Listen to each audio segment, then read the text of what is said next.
여러분 반갑습니다. 슈퍼리치입니다. 오늘 양시장 상승적인 부분이 나오고 있는데 삼성전자가 상승을 하면서 좀 오히려 중소형주들에는 돈이 안 들어오고 있는 상황이고 지수 자체는 올라가지만 중소형주들에서 좀 탄력적인 부분이 떨어질 수 있다라고 생각을 하시면 될 것 같고, 시장 자체만 놓고 봤을 때는 강세 유지 가능성이 굉장히 높고 전체적으로는 좀 조용할 걸로 좀 예상이 되는 부분이 있어요. 그래서 항상 우리가 시장에 대해서는 제가 맨날 말씀을 드리지만 좀 차분하게 보셔야 된다라고 말씀을 드리는 게, 시장이 변동성이 지속적으로 나오고 있는데 뭐 시장이 올라왔다, 상승적인 부분이 나왔다라고 해서 우리가 급발진을 하게 되면은 후회를 하는 경우들이 굉장히 많아요. 우리가 뭐 여자친구라든지 뭐 남자친구랑 뭐 싸우면서 뭔가 급발진을 해가지고 안 좋은 비수를 꽂는 얘기를 하면은 나중에 또 지나고 나면은 내가 그때 그런 말을 왜 했지, 이런 생각을 많이 하시잖아요. 주식시장도 똑같아요. 지금 시장에서는 뭐 시장이 올라왔다라고 해서 우리가 급발진을 해서 무언가 급하게 하는 것보다도 차분하게 보는 게 굉장히 중요하다, 이렇게 생각을 하시면 될 것 같고, 그 다음에 시장에 대해서 전반적인 흐름 포인트적인 부분을 짚어드릴 거고, HMM이랑 페노션에 대해서도 분석을 해드릴 건데, HMM 같은 경우에는 너무나도 뭐 실적적인 부분이 잘 나왔어요. 그래서 1년 동안 영업이익이 좀 10조 정도 가까이 되는 거를 기대를 하는 부분이 있는데, 솔직히 뭐 10조면은 뭘 해도 정말로 뭐 사업적인 부분 없던 기회도 생길 거고 뭘 해도 터질 수 있는 그런 시기다라고 보시면 될 것 같아요. 이 터진다는 게 안 좋게 터진다라기보다도 좋은 쪽으로 대박이 터진다, 뭐 이런 식으로 좀 해석을 하시면 될 것 같아요. 그래서 이 내용적인 부분도 같이 정리를 해 드릴 테니까 영상 끝까지 다 확인을 해 주시기 바랍니다. 자, 지금 시장 보면은 뭐 코스피도 상승적인 부분이 나오고 있고 코스닥 같은 경우에도 뭐 상승적인 부분이 나오고 있는데, 지금은 뭐 상승했다 뭐 하락했다 이런 거에 의미 부여를 한다라기보다도 나는 내 페이스 내 전략대로 움직인다라고 생각을 하시면 될 것 같고, 지금 뭐 시장 전반적으로 놓고 봤을 때는 딱히 주도 테마는 없어요. 뭐 여러 테마가 같이 움직이는 부분이 있는데, 특히라도 우크라이나 재건 쪽에 뭐 현대 에버다임이라든지 덕신하우징, 그 다음에 데모, 수산중공업, 도화 엔지니어링, 다스코 등등 해서 워낙 많아요. 이쪽에서 뭐 30종목 이상 뭐 묶자고 하면은 많이 묶일 수 있는 부분이 있기 때문에, 뭐 30종목 이상이기 때문에 여러분들이 미리미리 좀 정리를 해두시면 될 것 같고, 농기계 쪽 같은 경우에는 부산중공업이 좀 나홀로 급등을 하는 모습이 나오고 있는데, TYM의 뭐 부품을 납품한다 이런 내용적인 부분도 있고, 식량난 쪽 같은 경우에는 한탑이 좀 나홀로 급등이 나오고 있고, 뭐 철강 쪽도 고만고만한 흐름이 나오고 유가 쪽도 고만고만한 흐름이 나온다라고 보시면 될 것 같아요. 그래서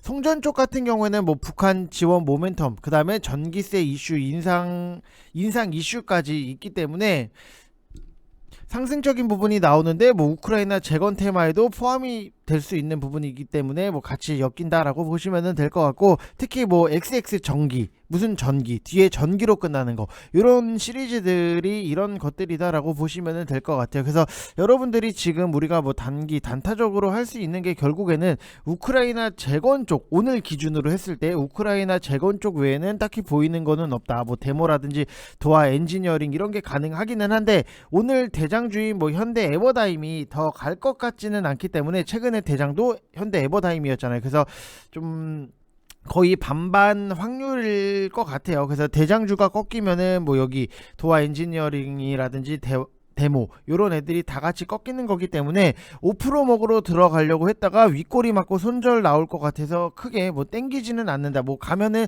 도전을 해볼 수는 있겠지만, 이게 자칫하다가는 윗꼬리 맞고 아쉬울 수 있다, 이렇게 보시면 될 것 같아요. 그래서 뭐 굳이 뭐 크게 우리가 뭐 과감하게 이거를 빨리 들어갈 필요는 없다, 별로 땡기지는 않는다, 이렇게 보시면 될 것 같아요. 그냥 제가 안 땡기는 거예요. 여러분들 이게 더 가냐 안 가냐를 말을 하는 게 아니라, 제가 하기에는 조금 안 땡긴다, 그래서 아주 강하지는 않고, 주사기 쪽 같은 경우에는 대장주가 세운 메디칼이고, CU 메디칼 같은 경우에는 환자 감시 장치예요. 그래서 산업 포화도 측정해주는 기기를 만드는 거고, 어차피 지금 윤석열 정부 시작하자마자 북한이 바로 손을 내미는데 거절을 하지는 않을 것 같아요. 그래서 세운 메디칼 정도는 좀 우리가 관심 종목에 넣어놓고 볼만하다, 이렇게 보시면 될 것 같습니다.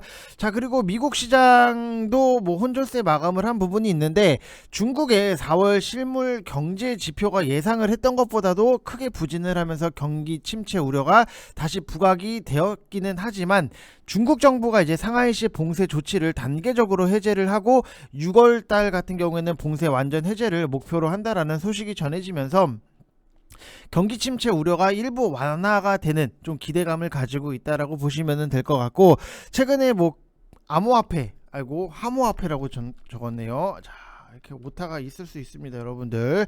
왜냐, 제가 손으로 다 쓰는 거니까. 암호화폐 시장의 변동성이 재차 높아지면서 장 종료 직전에 뭐 기술주 중심의 나스닥 지수 하락폭이 확대가 되었던 부분도 있었고, 원유 공급 우려에 따라서 유가 급등으로 인해서 에너지주는 뭐 강세를 나왔던 부분이 있고, 경기 둔화 소식에 테슬라 급등, 뭐 이런 시장이 좀 안정세를 좀 못 찾아가는 분위기로 흘러나가고 있다라고 보시면 될 것 같습니다. 자, 그래서 여기서부터가 굉장히 중요한 얘기예요, 여러분들. 전략적인 부분이나 방향성을 잡는 거에 있어서 우리나라 시장 같은 경우에도 중국발 경기 침체, 오타가 있습니다, 여러분들.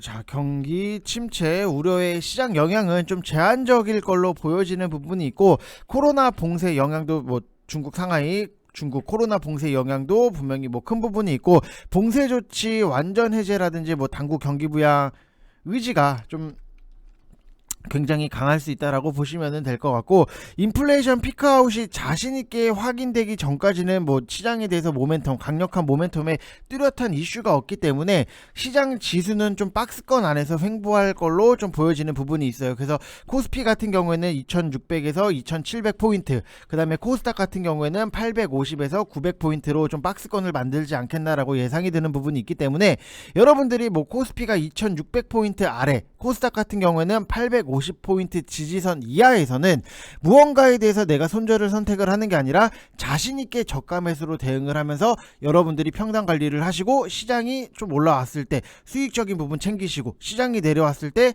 저가 매수, 시장이 올라왔을 때 수익적인 부분, 박스권 흐름 자체가 지금 뭐 코스닥을 좀 기준으로 말씀을 드리면은 얼추 박스권이라는 게 이런 거잖아요. 850포인트에서 뭐 900포인트의 박스권이 만들어진다라고 하면은 여러분들이 이 밑에 있는 이 구간에서는 매수, 위에서는 매도, 매수, 매도, 이런 식으로 밑에서 사서 위에서 팔고, 밑에서 사서 위에서 팔고, 그러면은 여러분들이 지수 때문에 밀린 종목들 같은 경우에는 가 올라왔을 때는 자연스럽게 당연히 같이 올라온다라고 생각을 하시면 될 것 같아요. 그래서 시장 반등이 나왔을 때는 뭐 따라 붙는 식의 매매, 단타 종목을 제외를 하고, 그런 거는 좀 여러분들이 조심을 하셔서 지금 시장을 봐야 된다, 이렇게 생각을 하시면 될 것 같습니다. 무슨 말인지 이해되셨죠, 여러분들? 시장에 대해서 여러분들이 파악을 잘 하셔야지만 전략도 잘 짜서 움직일 수 있다, 이렇게 보시면 될 것 같아요. 그리고 HMM에 대해서 여러분들한테 설명을 해드리고, 뭐 페노션에 대해서도 설명을 해드리면은, 최근에 뭐 HMM 같은 경우에는 우리가 실적에 대한 기대가 분명히 있었어요. 근데 한편으로는 잘 나올 거라는 거에 대해서도 어느 정도는 다 인지를 하고 있었던 상황이기 때문에 실적 발표가 나오고 나서 좀 매도 물량이 출회를 했다라고 보시면 될 것 같고, HMM 같은 경우에는 또 한번 사상 최대 영업이익을 달성을 했어요. 매출액 같은 경우에도 지금 4조 9,187억 원, 그 다음에 영업이익 같은 경우에도 3조 1,486억 원이었기 때문에 뭐 서프라이즈율 자체도 22.20%였다라고 보면은 솔직히 영업이익이 너무나도 잘 나왔어요. 잘 나왔기 때문에 이제 앞으로에 대해서 우리가 좀 기대를 할 수 있는 부분이 있고, 1분기 같은 경우에는 환율 상승 여파가 좀 겹치면서 지금도 환율이 1,250원까지는 좀 떨어져야 된다라고 많이 말씀을 드렸던 부분이 있고, 그러면서 이제 3조 원이 넘는 영업이익을 만들었고, 아울러서 2분기 에도 물동량 증가라든지 해운업계 성수기가 맞물리면서 2조 원대 영업이익을 좀 거둘 거라는 기대감이 커지고 있다라고 보시면 될 것 같아요. 그래서 1분기 내내 컨테이너 상하이 운임지수가 하락한 탓에 피크아웃을 좀 걱정해 오던 시장의 기대치는 높지는 않기는 했지만, 컨테이너 운임 자체가 좀 16% 상승을 했고, 영업이익률 같은 경우에도 뭐 64%까지 치솟았고, 연초 이후에 유럽을 비롯을 해서 대부분의 지역이 부진했던 것에 비하면은 HMM 이익에서 기여도가 가장 높은 미주 항로는 강세로 이어졌던 부분이 굉장히 뭐 이 영업이익 컨센서스를 22% 상회를 하면서 기대치를 많이 충족을 시켰다라고 보시면 될 것 같고, 현금, 그 다음에 단기금융 자산도 3조 원이 추가가 돼서 이제 9조 5천억 원까지 늘어날, 거의 10조 가까이까지 늘어날 수 있고, 1년 사이에 5조 5천억 원 순차입 구조에서 3조 5천억 원, 발음이 어렵네요. 순현금으로 개선이 되고, 지난주 같은 경우에도 상하이 컨테이너 운임지수가 17주 연속으로 하락을 했는데 중국 봉쇄가 잠재적으로 공급 병목에 문제를 일으키고는 키우고는 있지만 일단 당장에는 물동량 감소로 이어지고 2분기 영업이익이 1분기보다는 조금 10% 감소한 2조 8천억 원으로 좀 예상이 되는 부분이 있어요. 그렇기 때문에 1년치를 딱 놓고 봤을 때는 대략 10조 원 정도 벌어들일 수 있는 부분이 있기 때문에 솔직히 우리가 10조 원, 이 회사에서 10조 원을 벌어들이면은 뭔가 다른 사업을 한다 하더라도 할지 안 할지는 모르겠고 다른 쪽에 투자를 한다 하더라도 분명히 좋은 결과를 좀 나오지 않겠나, 이렇게 생각을 하시면 될 것 같고, 이 피크아웃 같은 경우에도 언젠가 올 수밖에 없는 문제였어요. 그래서 무조건적으로 감익을 나쁘게 평가한다라기보다도 시황이 연착륙을 해서 하향 안정화된 영업이익 레벨이 좀 예상보다 높다라는 점이 굉장히 중요한 포인트다.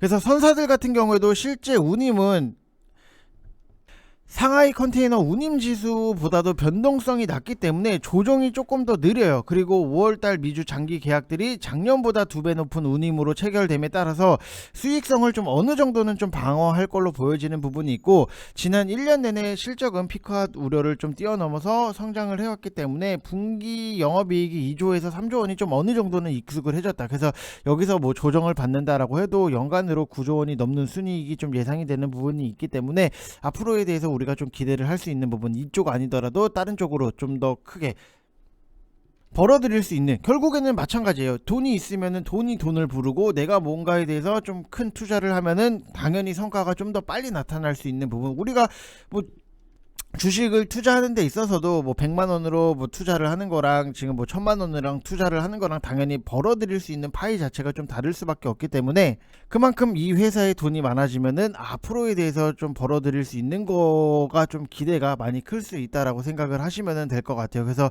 지금 차트 위치적으로 봤을 때도 단기적인 부분에서는 저는 조금 3만 원 밑에서는 좀 우리가 단기로는 붙어볼 생각이 있다, 이렇게 말씀을 드리고 싶고, 그 다음에 페노션 같은 경우에도 기대를 할 수 있는 부분이 굉장히 커요. 근데 제가 페노션은 BDI 지수를 보고 HMM은 상하이 컨테이너 운임 지수를 보는 부분이 있는데, 대한해운 같은 경우에도 같이 BDI, 어떻게 보면 페노션이랑 같이 묶일 수 있는 부분이 있는데, 오히려 저는 대한해운이 차트적으로는 훨씬 더 깔끔한 모습이 나오고 있기 때문에 저는 만약에 3개 중에서 추천을 한다라고 하면은 대한해운을 추천을 하고는 싶어요.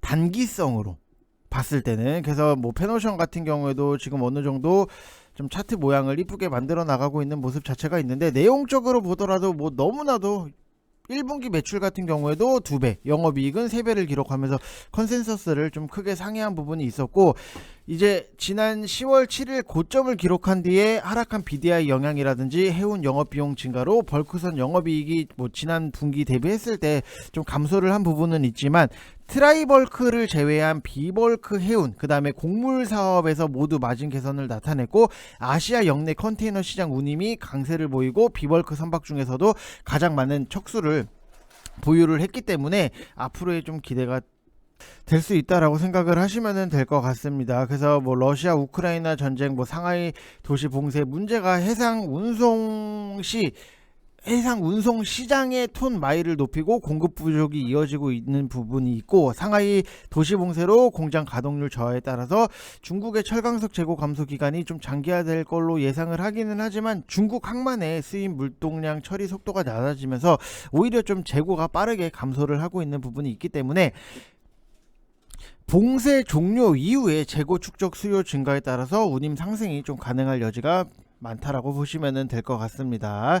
자, 그래서 지금의 이 막대한 현금으로 할 수 있는 일들에 대해서 우리가 조금 더 집중해서 본다라고 하면은 앞으로의 주가 방향성도 좀 잡히지 않을까라고 예상이 되는 부분이 있습니다.